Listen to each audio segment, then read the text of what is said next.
안녕하세요.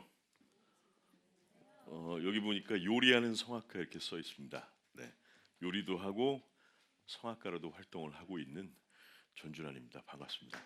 저희가 결혼 자금을 이제 최소화해서 2천만 원 딱 마련해 갖고 유학을 갔어요.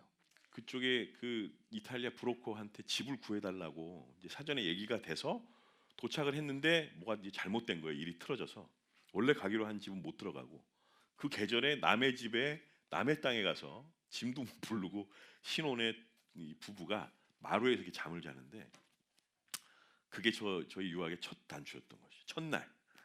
이야, 앞으로 만만치 않겠구나 이런 생각이 들더라고요.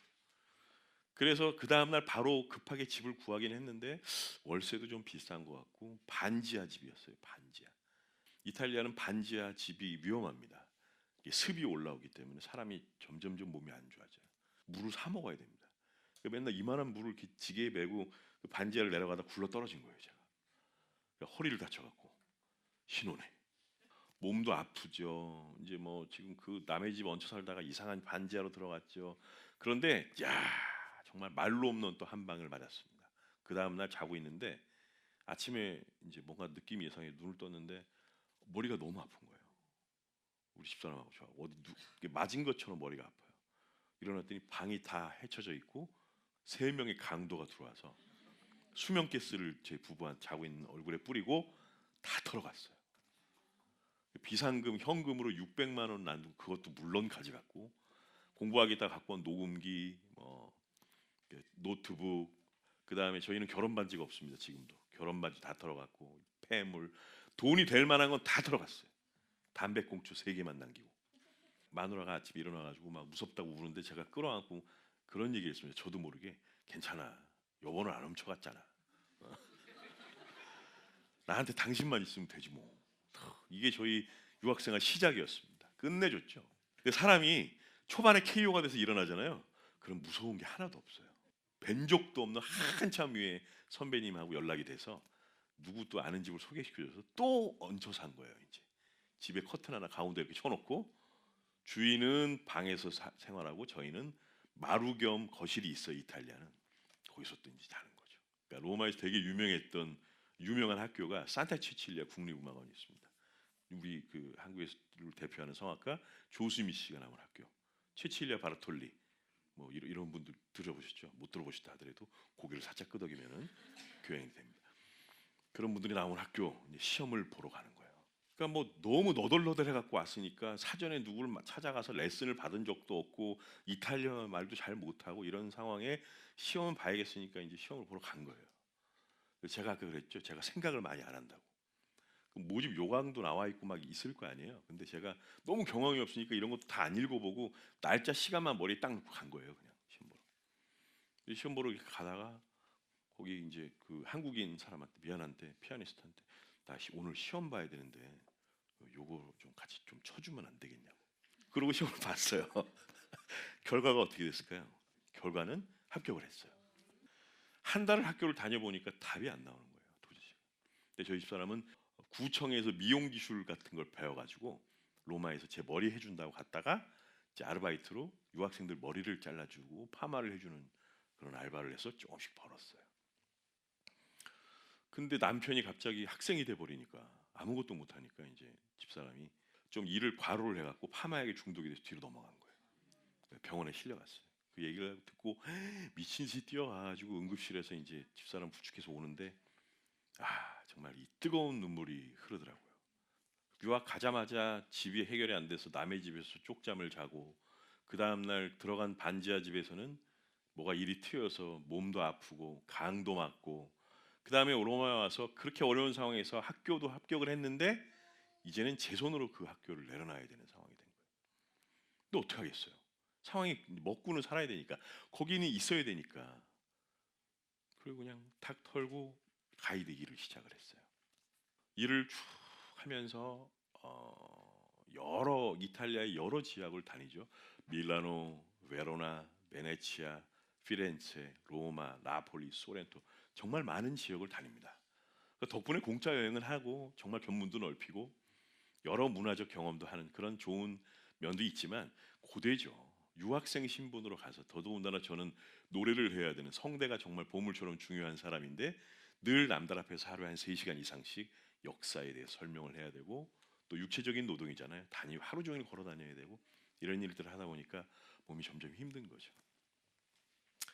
이런 상황에 밀라노에 가서 가이드를 이제 할 날이 있었어요. 가서 손님들한테 이제 뒤에 스칼라를 놓고 스칼라에 대해서 막 설명을 하고 있었던 때 누가 앞에 있던 어떤 분이 자꾸 손가락질을 하는 거예요. 그래서 이렇게 뒤를 돌아봤는데 뒤쪽에 스칼라는 다음 오페라의 포스터가 엄청나게 크게 붙어 있습니다.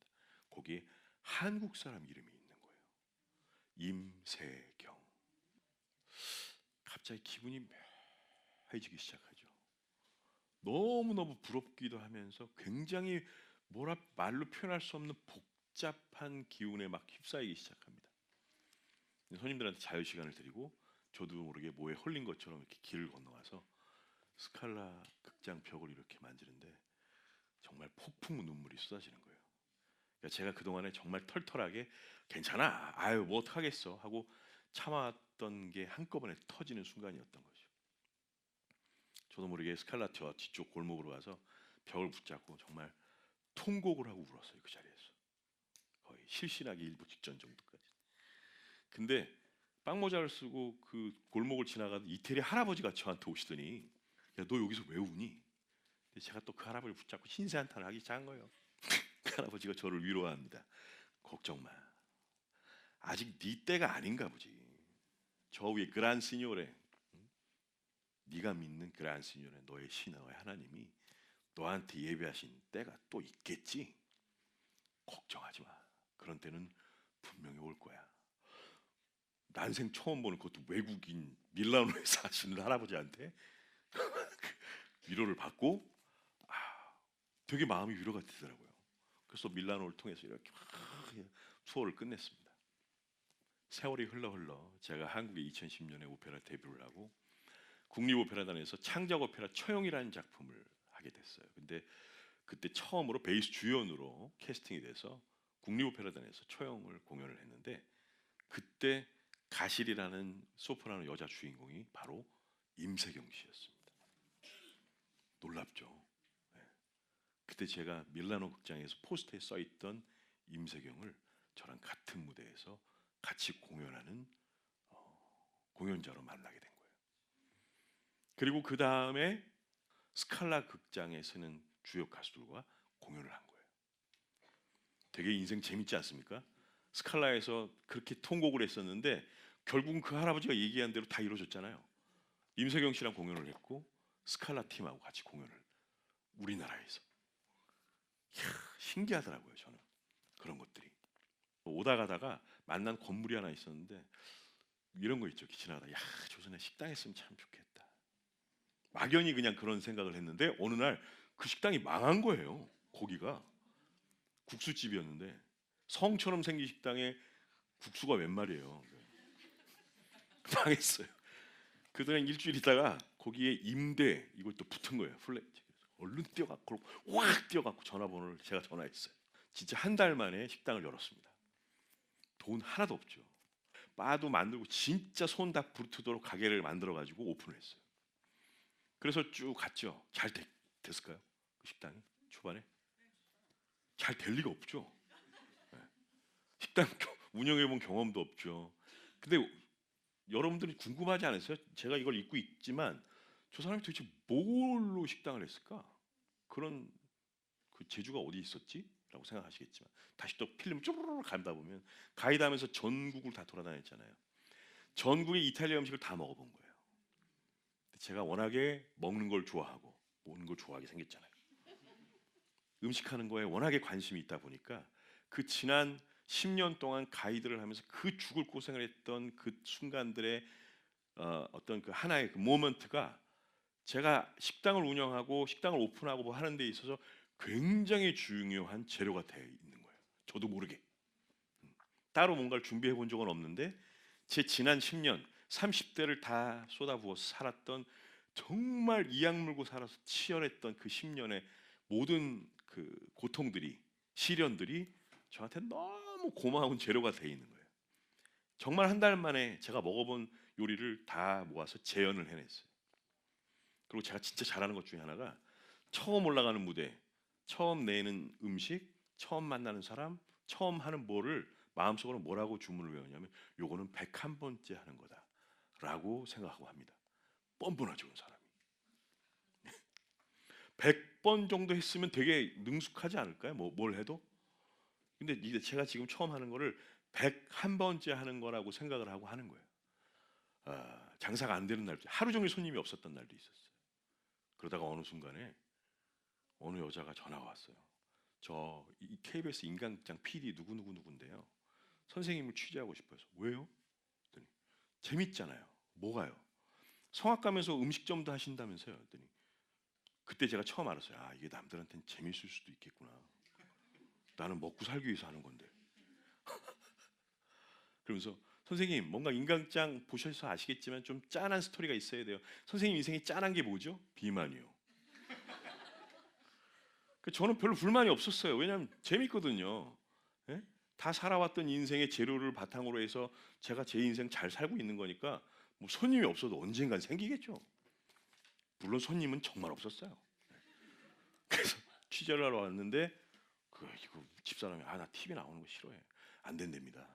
4번을 거절했는데 끝까지 찾아와서 결국은 촬영을 하고 인강장이 방영된 다음에 난리가 났죠. 매출은 10배로 뛰고 피로도는 20배로 뛰고 입술은 터져가고 매일 오시는 어머니들과 밥 먹고 착각착각 이러고 하루 종일 이러고 이제 1년을 보낸 거예요. 최근에 또 MBC 스페셜에서 또 남자 요리와 사랑에 빠지다 또 와가지고 이제는 요리하는 성악가였는데 이제는 뭐 노래하는 셰프로 또 나갔어요. 저도 제가 뭔지 잘 모르겠어요. 그러나 제가 오늘 꼭 마지막으로 이제 해드리고 싶은 말은 저의 30대는 원대한 꿈을 꾸고 갔지만 제가 생각했던 대로 이루어진 게 거의 없었어요.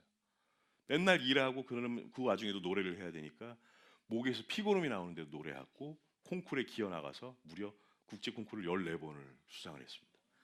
제가 로마에서 별명이 독종이었어요. 독종. 쟤는 도대체 뭘까 정체가. 쟤 분명히 가이드인데 나가서 상 받아갖고 오고.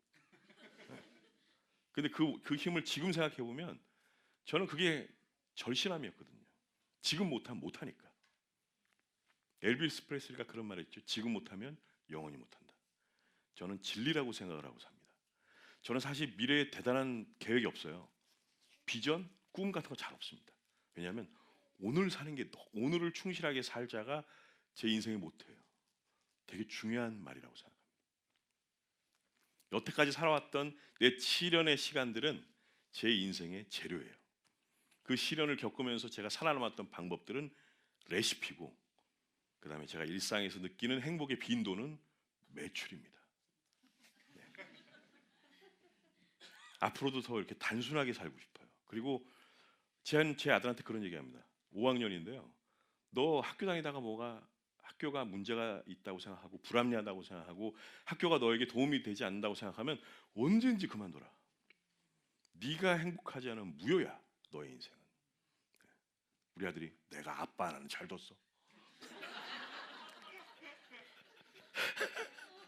근데 전 진심이거든요. 오늘 행복하지 않은데 내일 행복을 꿈꾸는 거는 정신병자입니다. 그렇잖아요. 아침에 눈을 떴는데 살아있으면 전 제일 먼저 오늘도 살려주셔서 감사합니다. 그래요. 그렇잖아요. 우리가 내일을 꿈꿀 수 있어요? 내다볼 수 있습니까? 확률에 의존해서 내일도 있고 모레도 있을 거라고 생각하는 거지 우리에게 아무런 내일은 없어요. 사실은. 오늘처럼 중요한 날은 없어요. 오늘처럼 귀한 날은 없고 살아있는 이 상황이 진짜 로또 맞은 거고 이 오늘이 정말 행복해야 됩니다. 최고 만끽을 하고 지나가야 되는 거예요. 2번 다시 안 오니까. 예. 만약에 여러분 내일 아침에도 혹시 살아서 눈을 뜨시면 만약이잖아요. 만약에 내일 살아서 눈을 뜨시면 오늘 우리의 만남을 기억하고 야 어제 참 멋진 날이었어. 이렇게 생각하시는 여러분들이 되시길 바라겠습니다.